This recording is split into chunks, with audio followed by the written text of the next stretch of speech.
Okay, this is a quick walking tour of Halcyon, forward to aft. Here we go with electric windlass.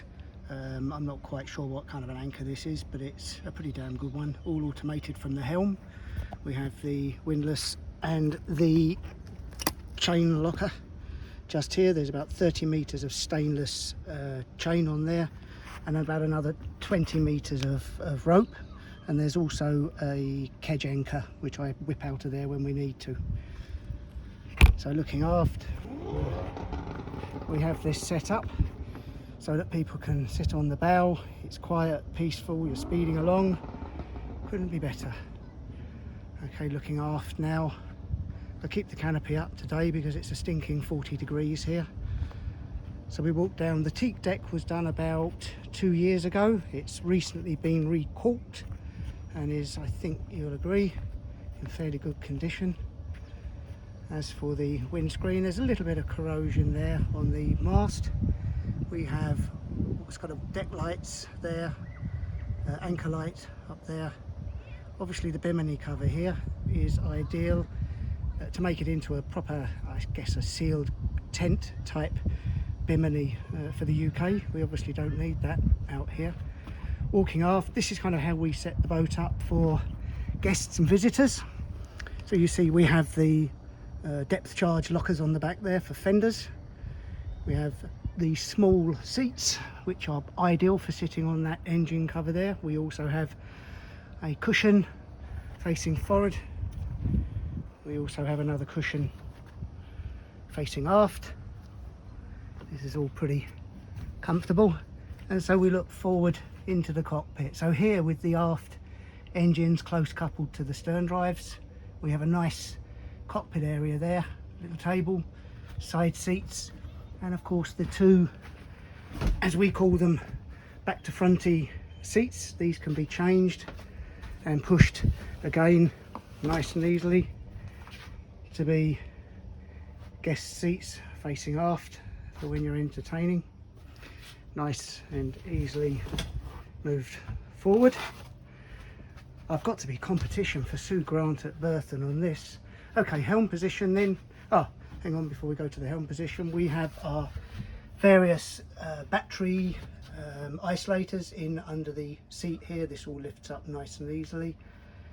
We have some rope and knick-knack storages to both sides of the cockpit.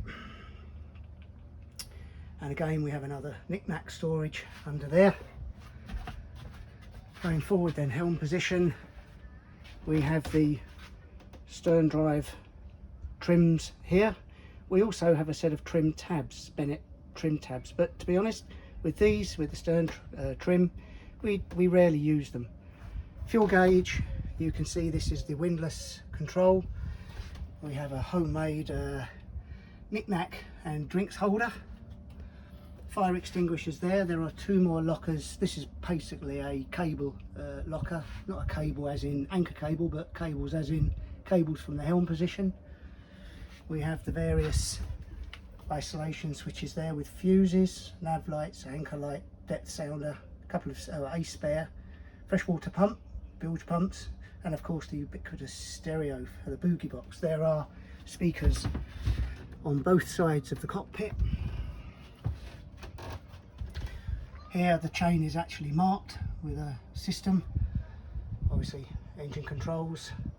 These are Volvo Penta.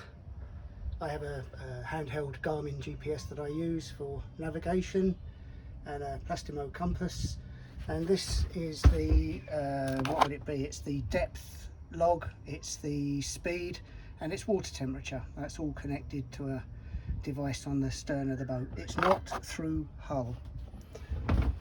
Okay, so looking forward, again another fire extinguisher into the forward cabin, and this has been refurbished quite recently. Small step down, there's a few dents and dings on the floor there, but we have an infill triangle which makes that a double berth.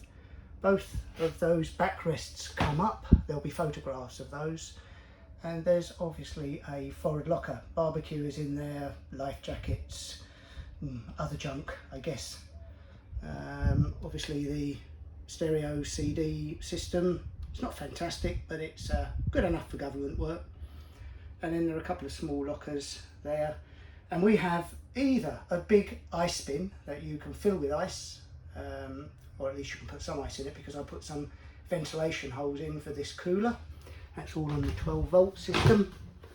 If I turn around and we look back out again, we have the deck lights, we have the fridge, we have cabin lights, again another extinguisher, we have first aid equipment, and underneath here, of course, we have more storage. More storage. Hasn't been out for a while. What's in there? Ah, the Hoover, 12-volt Hoover. And then more storage is more of the same in there. There's a hand lamp and nav equipment and so forth. As mentioned, these all come up, and I've got additional berthing lines in there underneath the seats. There is yet more storage. Put that back together in a minute. And of course, the heads, recently refurbished, all nice and new. Oh, sorry, look at the sweat, my God.